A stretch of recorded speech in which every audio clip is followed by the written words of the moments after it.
తెలుగు రాష్ట్రాల్లో మామిడి తర్వాత అధిక విస్తీర్ణంలో సాగయ్యే పండ్ల తోట చీనీ బత్తాయి. బత్తాయి తోటల్లో రైతులు ఎదుర్కొనే ప్రధాన సమస్య వేరుకుళ్ళు. వేరుకుళ్ళు తెగులు వల్ల తోటలు అర్ధాంతరంగా క్షీణించిపోతున్నాయి. ముఖ్యంగా నీటి ఎద్దడి ఎక్కువగా ఉండే ప్రాంతాల్లో ఈ తెగులు నష్టం తీవ్రంగా ఉంటోంది. చెట్లు వాడి చనిపోతుంటే ఎలా రక్షించుకోవాలో తెలియని నిస్సహాయ పరిస్థితి రైతుది. అసలు వేరుకుళ్ళు తెగులు ఎలాంటి పరిస్థితుల్లో వ్యాపిస్తుంది? తెగులును అదుపు చేయాలంటే రైతులు తోటల్లో ఎలాంటి చర్యలు చేపట్టాలి? వేరుకుళ్ళు నివారణకు రైతులకు సూచనలు ఇస్తున్నారు హైదరాబాద్లోని శ్రీ కొండా లక్ష్మణ్ తెలంగాణ రాష్ట్ర ఉద్యాన విశ్వవిద్యాలయం ఉద్యాన పరిశోధనా స్థానం ప్రధాన శాస్త్రవేత్త మరియు అధిపతి డాక్టర్ టి సురేష్ కుమార్. ముఖ్యంగా మనకు మామిడి తర్వాత అతిపెద్ద విస్తీర్ణంలో ఉన్న పంటగా బత్తాయి నిమ్మని చెప్పుకోవచ్చు. బత్తాయి నిమ్మలో ముఖ్యంగా మనకు మేజర్ సమస్యగా చెప్పుకునే తెగులు అనుకుంటే మనకు వేరుకుళ్ళు తెగులు అండి. ఈ వేరుకుళ్ళు తెగులు వల్ల దాదాపు మనకు నల్గొండ, మహబూబ్నగర్ జిల్లాలో వందలాది ఎకరాల్లో చెట్లు చనిపోవటం అనేది ప్రతి సంవత్సరం మనం చూస్తూ ఉంటాం. వేరుకుళ్ళకు ప్రధానమైన కారణం ఏమిటంటే ఇది ఫ్యుజేరియం అనే శిలీంధ్రం వల్ల మనకు వ్యాప్తి చెందుతూ ఉంటుంది. ఈ ఫ్యుజేరియం స్పీషీస్ని మనము అరికట్టాలంటే ముఖ్యంగా ఈ వేరుకుళ్ళు అనేది ఎప్పుడు వస్తుంది అని గమనించినట్టయితే ఇది పూత పిందె సమయంలో, అంటే మనకు జనవరి, ఫిబ్రవరి, మార్చి మాసం నుంచి దీని ఉధృతి అనేది ఎక్కువగా ఉంటుంది. ఈ సమయంలో ఎందుకు ఉధృతి ఎక్కువగా ఉంటుందంటే ఈ ఫ్యుజేరియం అనే శిలీంధ్రము ముఖ్యంగా స్ట్రెస్ కండిషన్స్లో ఫిబ్రవరి, మార్చి మాసంలో పూత పిందె సమయంలో ఎప్పుడైతే మనకు రైతులు బోరు బావుల నీరు అందిస్తుంటారో అప్పుడు మనకు పూత పిందె సమయంలో నీరు తక్కువై, అంటే మనకు స్ట్రెస్ కండిషన్ అనేది ఒకటి, నీటి ఎద్దడికి అనేది చెట్లు గురవుతూ ఉంటాయి.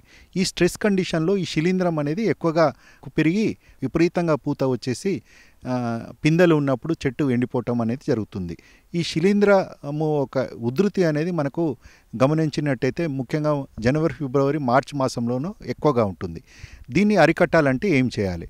ఎప్పుడైతే కొత్తగా తోటలు పెట్టుకునే రైతులు ఈ శిలీంధ్రము అంటే వృద్ధి చెందకుండా మన భూములలో ముఖ్యంగా మనకు నాటిన ప్రతి సంవత్సరం, అంటే మొదటి సంవత్సరం నుంచే మనకు ట్రైకోడర్మా విరిడే అనే శిలీంధ్రం, ఇది కూడా ఒక శిలీంధ్రం అంటారంటే దీన్ని బయోకంట్రోల్ ఏజెంట్గా వాడుకోవాలి. దాన్ని కూడా మనము వృద్ధి చేసుకోవాలన్నమాట. దీన్ని ఎలా వృద్ధి చేసుకోవాలంటే 90 కిలోల పశువుల ఎరువులో మరియు 10 కిలోల వేపపిండి, 1 కిలో ట్రైకోడర్మా కలుపుకొని తోటలలో నీడ పట్టున, అంటే ఒక షెడ్ కింద కానీ లేదంటే చెట్టు నీడలో కానీ వృద్ధి చేసుకున్నట్టయితే దాన్ని ఒక మండలాగా కట్టేసి పైన గోనె పట్టాలు కనుక కప్పి నీళ్లు చల్లినట్టయితే, అంటే మనం 2-3 రోజులకు ఒకసారి నీటి తడులు అంటే పైన చిలకరించినట్టయితే ఒక 30 నుంచి 40 రోజులలో ఈ శిలీంధ్రం అనేది ట్రైకోడర్మా విరిడే శిలీంధ్రం అనేది బాగా పెరగటం జరుగుతుంది. పశువుల పెంట పైన మనకు బూజులాగా ఏర్పడి మనకు ఒక 100 కిలోల ఈ శిలీంధ్రం అనేది తయారవుతుంది. వృద్ధి చేసుకున్న ట్రైకోడర్మాను ప్రతి చెట్టుకు 10 కిలోలు వేసుకున్నట్టయితే ఈ మన ఫ్యుజేరియం అనే శిలీంధ్రాన్ని అరికట్టి ఈ వేరుకుళ్ళు రాకుండా చేస్తుంది. ఇక ముఖ్యంగా మనము రెండో అంశము, అంటే మనకు కొత్తగా నాటిన తోటలైతే ప్రతి సంవత్సరము ఒక చెట్టుకు, చిన్న చెట్లయితే అయితే వేపపిండి ప్రతి చెట్టుకు 1 నుంచి 2 కిలోలు, పెద్ద చెట్లయితే అంటే 5 సంవత్సరాలు ఆ పైబడిన చెట్లయితే ఒక చెట్టుకు వచ్చేసి 5 నుంచి 6 కిలోల వేపపిండి వేసుకున్నట్టయితే ఈ ఫ్యుజేరియం అనే శిలీంధ్రాన్ని సమర్థవంతంగా ఈ వేపపిండి అనేది అరికడుతుంది.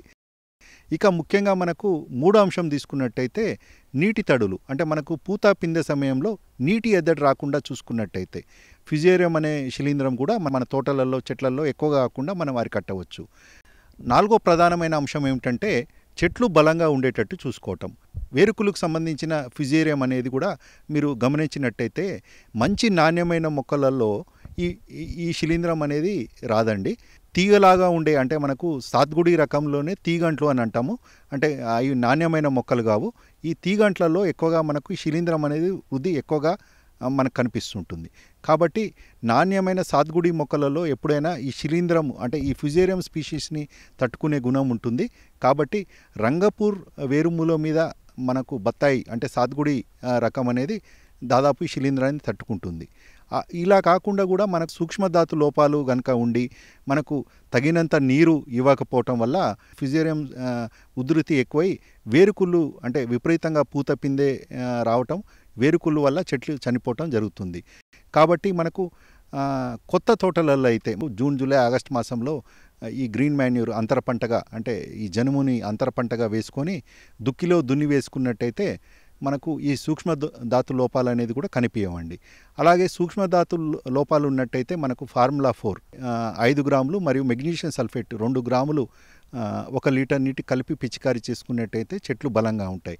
ఎప్పుడైతే చెట్లు ఇలా బలంగా ఉండి మరియు నీటి ఎద్దడి లేకుండా మరియు ముఖ్యంగా మనకు ఈ ట్రైకోడర్మా అనే విరిడి అనే శిలీంధ్రం మన భూమిలో కనుక ఎక్కువ మోతాదులో ఉంటే ఈ ఫ్యుజేరియం అనే శిలీంధ్రాన్ని సమర్థవంతంగా అరికట్టి ఈ వేరుకుళ్ళు రాకుండా చేస్తుంది.